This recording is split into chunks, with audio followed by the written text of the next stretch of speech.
Salam sejahtera buat seluruh warga bangsa. Saya ingin mengangkat topik tentang asuransi jiwa bersama Bumi Putra.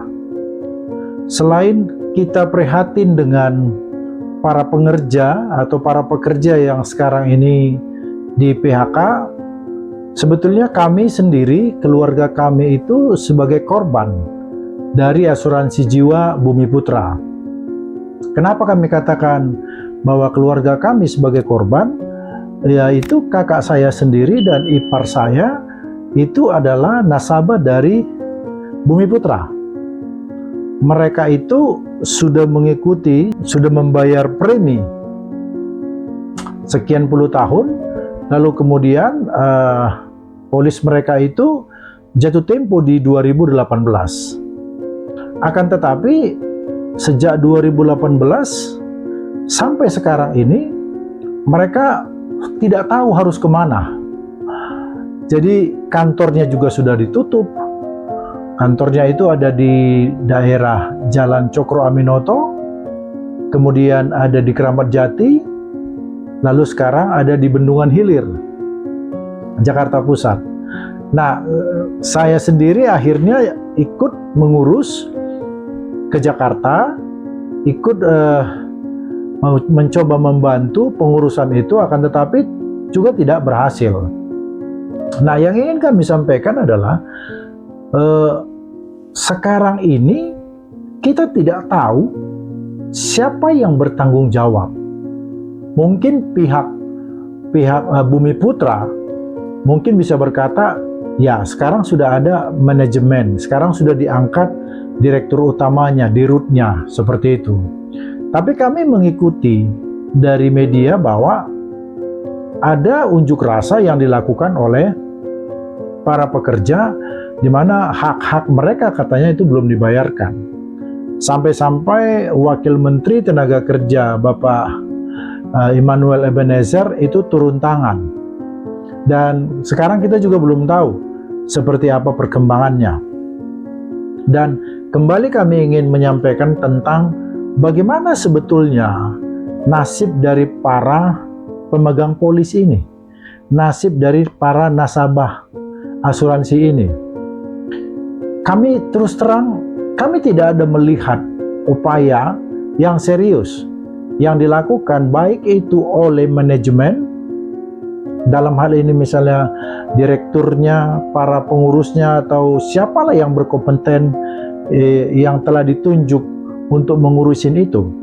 Karena kita tidak pernah melihat misalnya mereka tampil di publik untuk memberitahukan atau untuk menginformasikan sejauh mana upaya-upaya yang telah mereka lakukan untuk memulihkan kondisi Bumi Putra ini, atau mungkin secara perlahan-lahan untuk membayarkan tagihan-tagihan dari para pemegang polis. Kami juga tidak melihat apa yang dilakukan OJK. Nah, harusnya kan ada sinergi di antara mereka. Terus terang saja, apa yang dilakukan OJK dalam hal ini? Kami tidak pernah mendengar ada satu statement dari OJK sampai sejauh mana pengawasan, kalau dianggaplah OJK sebagai instansi yang mengawasi lembaga-lembaga keuangan seperti ini, tapi kami tidak juga pernah mendengar. Nah, sekarang kami mungkin ingin juga meminta keterlibatan dari DPR RI. Mungkin ada di Komisi 11. Kami ingin sebetulnya agar DPR RI memanggil ini, direktur utamanya dan direktur-direktur yang lain yang terkait dengan itu. Kalau perlu OJK juga dipanggil. Mereka ditanyakan sebetulnya apa yang mereka lakukan sudah. Sejauh mana tugas-tugas yang dibebankan kepada mereka untuk dilakukan. Dan tentu negara juga tidak boleh abai. Dan tentu negara juga tidak boleh diam saja dalam hal ini. Jadi maksud kami seperti ini. Jangan negara ini menjadi seperti pemadam kebakaran. Ketika ada api baru dipadamkan. Tetapi harusnya jangan sampai ada api itu. Jadi kita akhirnya mikir, apakah negara ini bertindak ketika ada nanti korban jiwa? Nah, ini kan satu pola atau satu manajemen pemerintahan yang kami pikir tidak baik ya, atau manajemen pemerintahan yang tidak benar. Nah, jadi sepertinya di negara kita ini harus ada dulu aksi demonstrasi, bakar-bakar, bakar gedung, bakar mobil, bahkan mungkin harus ada dulu yang mati, seperti itu. Bahkan mungkin kalau perlu matinya jangan sedikit, harus matinya banyak orang, baru menjadi perhatian pemerintah. Apakah seperti itu?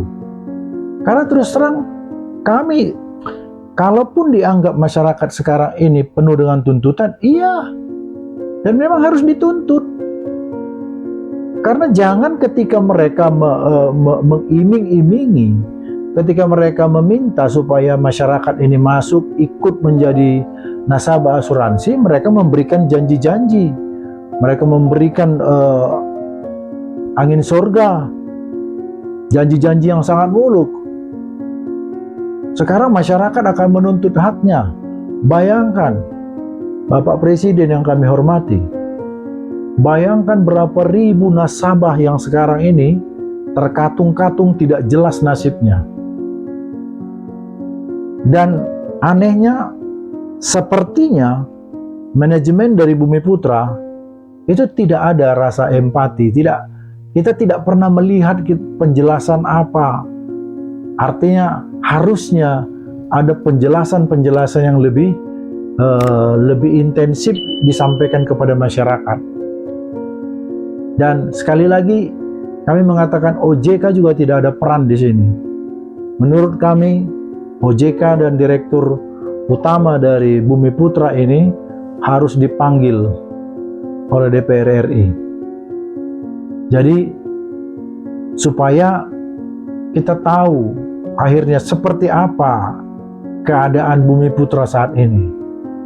Terus terang, saya 2 kali mendatangi kantor Bumi Putra yang ada di Bendungan Hilir. Lalu ketika kami tanyakan kapan pembayaran polis kakak saya dan ipar saya yang telah jatuh tempo itu, karena jatuh tempo 2018 sampai sekarang itu belum dibayarkan. Lalu kami diberikan informasi seperti ini. Kemungkinan, itu tapi masih kemungkinan akan dibayar tahun 2027. Lalu mereka katakan, kalau mau nanti di 2027 itu pun mau dibayar, kami menandatangani. Memang mereka berkata, kalau memang Bapak mau nanti di 2027 dibayar, Bapak harus bersedia hanya menerima 50%. Terus terang memang kami sudah menandatangani, tetapi kami punya rasa penasaran. Kenapa harus seperti itu? Kenapa harus 50%? Apakah mungkin yang 50% ini diambil lagi, dimainkan lagi oleh petugas-petugas yang ada di dalam? Nah, itu perlu diselidiki. Nah, itu perlu kami minta kepada bapak-bapak yang ada di DPR RI untuk memanggil dan untuk mempertanyakan supaya semua terang benderang, supaya kita semua puas. Kalaupun memang akhirnya kemampuan dari Bumi Putra hanya membayar 50%, ya apa boleh buat. Kalau memang begitu, kan perlu ada keterbukaan itu. Tapi jangan sampai kita beberapa orang ini disuruh harus rela terima 50%, tetapi ada di pihak lain yang mereka bayarkan secara utuh, dan bisa saja orang yang lain itu mungkin masih jauh di bawah dari tahun jatuh temponya mungkin masih duluan keluarga kami. Tapi mungkin saja karena perkenalan, atau karena permainan, atau karena apa. Bisa saja itu terjadi. Sepanjang manajemen tidak mau terbuka tentang ini, jangan salahkan kita kalau akhirnya kita berspekulasi. Karena tidak ada lagi yang bisa dipercaya memang. Bayangkan, pekerja-pekerja itu sendiri sekarang mereka sedang demo. Sebulan lalu mereka demo besar-besaran sampai kemudian akhirnya Wakil Menteri Ketenagakerjaan itu turun tangan. Jadi tentu kami sangat berharap lewat unggahan kami ini, kami berharap bapak-bapak yang ada di DPR RI mungkin bisa memanggil manajemen dari asuransi Bumi Putra beserta dengan OJK yang katanya mengawasi. Apa yang diawasi kita pun tidak tahu. Mohon supaya OJK ini dipanggil, dan tentu sebagai pemerintah, sebagai kepala negara, tentu kita sampaikan juga kepada Bapak Presiden agar Bapak Presiden bisa prihatin juga dengan para nasabah, ribuan orang yang saat ini terkatung-katung. Semoga permintaan kami ini bisa didengar, karena jangan sampai seperti yang kami katakan tadi, setelah ada dulu korban, setelah ada dulu pengrusakan, baru pemerintah nanti turun tangan. Itu lebih celaka lagi tindakan atau perhatian pemerintah yang seperti itu. Terima kasih.